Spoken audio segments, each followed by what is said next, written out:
ونصلی علی رسولہ الکریم اما بعد۔ خواب کے اندر ڈوبنا، خواب کے اندر دریا میں ڈوب کر پھر اوپر آ جانا، خواب کے اندر انسان کا ڈوب کر مر جانا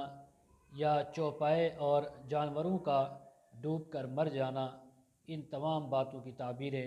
آج اس ویڈیو میں بیان ہوں گی۔ حضرت علامہ ابن سیرین رحمۃ اللہ علیہ فرماتے ہیں کہ اگر کسی نے دیکھا خواب میں کہ وہ ڈوبا ہے دریا کے اندر، سمندر کے اندر، نہر کے اندر، اور وہ مر گیا ہے، اس کی موت ہو گئی ہے، خواب کے اندر دیکھتا ہے، تو دلیل ہے کہ بادشاہ اس کو ہلاک کرے گا اور بادشاہ اس کو سزائے موت دے گا کسی جرم کے اندر یا بغیر کسی جرم اور غلطی کے۔ یہ بادشاہ کے آرڈر پر یعنی اس کے کارندوں کے ہاتھوں ہلاک ہوگا اور اس کی موت واقع ہوگی۔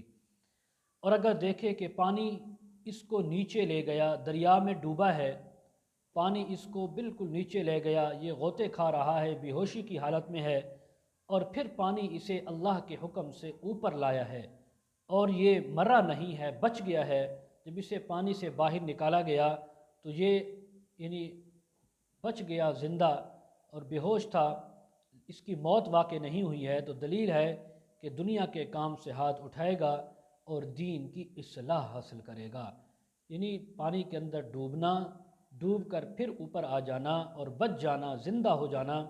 یہ اچھی یہ دلیل ہے، خواب کے اندر اچھی تعبیر ہے کہ دنیا سے یہ بے فکر ہو جائے گا۔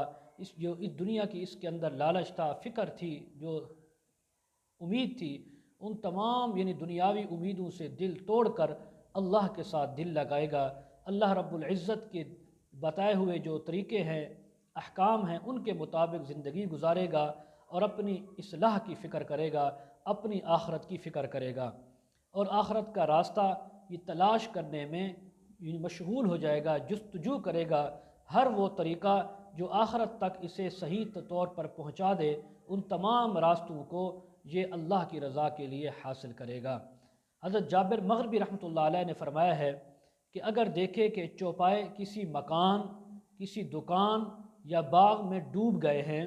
تو دلیل ہے کہ کسی مشکل کام میں عاجز ہوگا۔ یعنی اس نے دیکھا کہ اس کے چوپائے ہیں، جانور ہیں، وہ کسی مکان کے نیچے ڈوب گئے، کسی باغ کے اندر پانی آیا اور وہ ڈوب گئے، یا کسی دکان میں پانی آیا اور وہ ڈوب گئے، تو یہ دلیل ہے کہ کسی مشکل کام میں یہ عاجز ہوگا، کوئی ایسا مشکل کام کہ جو اس کو یہ مکمل کرنا چاہتا تھا تو یہ مکمل نہیں کر پائے گا، بلکہ اس کو مکمل کرنے میں یہ عاجز اور ناکام ہو جائے گا، اور آخر کار اس سے رہائی بھی پائے گا، اس سے اس کو نجات بھی ملے گی اور وہ یعنی اس کام کو مکمل کر لے گا۔ اللہ تعالیٰ اس کام کے اندر اس کے لیے آسانی فرمائیں گے۔ وآخر دعوانا ان الحمد للہ رب العالمین۔